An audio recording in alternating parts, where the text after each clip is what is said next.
Hello guys, मैं हूं नवीन और शुरू करते हैं हमारे वीडियो की तरफ। और आज हम बात करेंगे ग्रीन एनर्जी, जो कि मैंने लास्ट वीडियो में बात की थी, उसके क्या रिस्क हैं। अगर आप जो है इन्वेस्ट करते हैं लॉन्ग टर्म में, तो क्या क्या रिस्क उसमें इन्वॉल्व हो सकते हैं या फिर क्या क्या चीज़ें उसमें इम्पैक्ट कर सकती हैं। तो जो सबसे पहली चीज़ वो इम्पैक्ट कर सकती है वो है रेगुलेटरी एंड पॉलिसी रिस्क। यानी कि आप जानते होंगे कि ग्रीन एनर्जी काफ़ी ज़्यादा कैपिटल इंटेंसिव बिजनेस है।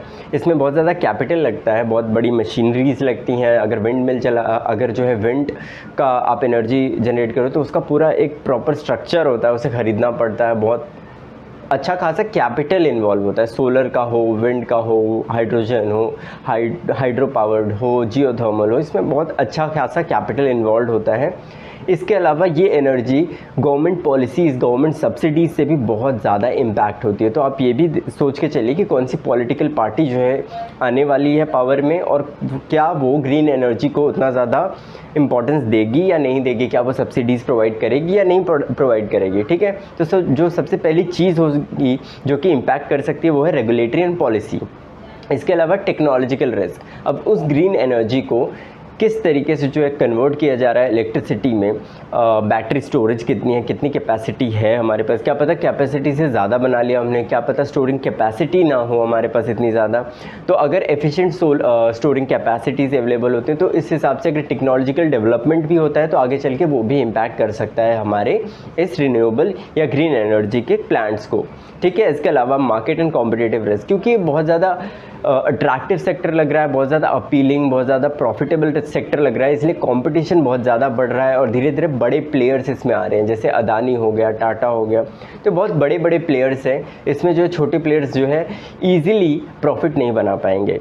ठीक है, इसके अलावा फाइनेंशियल रिस्क है। फाइनेंशियल रिस्क जैसा कि मैंने आप लोगों को बताया कि काफ़ी ज़्यादा कैपिटल इंटेंसिव बिजनेस है, इसमें बहुत ज़्यादा कैपिटल लगता है। और एनर्जी की प्राइसेस आपने सुनी होगी कि जो हमारी बिजली का प्राइस है वो कभी 10 रुपये, कभी 15 रुपये पर यूनिट, कभी दिल्ली में माफ़ कर दिया गया है। तो मतलब आप 0 रुपीज़ में एक तरीके से इलेक्ट्रिसिटी यूज़ कर सकते हैं। तो इस तरीके से प्राइसेस जो वोलेटाइल होते हैं तो फाइनेंशियल रिस्क भी एक तरीके का आ जाता है। एनवायरमेंटल एंड रिसोर्सल रिस्क, मतलब ये ग्रीन एनर्जी बनाने के लिए आपको एक अलग तरीके का इक्विपमेंट चाहिए होता है और मतलब आपको एक अच्छी खासी रिसोर्सेज का एक्सेस चाहिए होता है, तभी जो है जो आप इस एनर्जी को बना सकते हैं। तो रिसोर्सेज जो है होना ज़रूरी है, उसका एनवायरनमेंट होना ज़रूरी है। ऐसा नहीं कि आप बीच रेजिडेंशियल एरिया में जो है बनाना स्टार्ट कर देंगे एनर्जी। तो प्रॉपर आपको एक एनवायरनमेंट चाहिए होता है, अच्छे इक्विपमेंट्स, अच्छे रिसोर्सेज, इसी के थ्रू जो है आप स्टार्ट कर सकते हैं। इसके अलावा रिलायबिलिटी, कितनी रिलायबल है ये एनर्जी। ज़रूरी नहीं है कि सिर्फ बनाना इंपॉर्टेंट है, उसको हम यूज़ कर पाते हैं या नहीं कर पाते, किस तरीके से यूज़ करेंगे, ये सारी चीज़ें भी बनानी और सोचनी बहुत ज़रूरी है कि हम किस तरीके से इसको यूज़ करने वाले हैं। तो ये सारी चीज़ें हैं, अभी भी हम किसी न किसी तरीके से इन चीज़ों का यूज़ कर रहे हैं। बायोमास, जियोथर्मल, हर तरीके से हम यूज़ तो कर रहे हैं, लेकिन हम इसे और भी कैसे एफिशिएंट, इफेक्टिव बना सकते हैं, तो वो सारी चीज़ों के ऊपर भी बहुत ज़्यादा जो है कंपनीज ध्यान दे रही हैं। और जैसे जैसे वो चीज़ें डेवलप होती जाएंगी उतना ही जो है ये सेक्टर इम्पैक्ट होता जाएगा। तो ये 5-6 चीज़ें जिसके थ्रू जो है आगे चल के ये ग्रीन एनर्जी का जो सेटअप है, जो प्लांट है, जो इंडस्ट्री है, जो स्टॉक है, वो इम्पैक्ट हो सकता है। ठीक है, तो इन सब चीज़ों को आप ध्यान में रख के कीजिए। और इसके अलावा जो है आप पूरी फंडामेंटल एनालिसिस कीजिए उस स्टॉक के ऊपर, टेक्निकल एनालिसिस कीजिए, उसके बाद ही उसके ऊपर इन्वेस्ट कीजिए।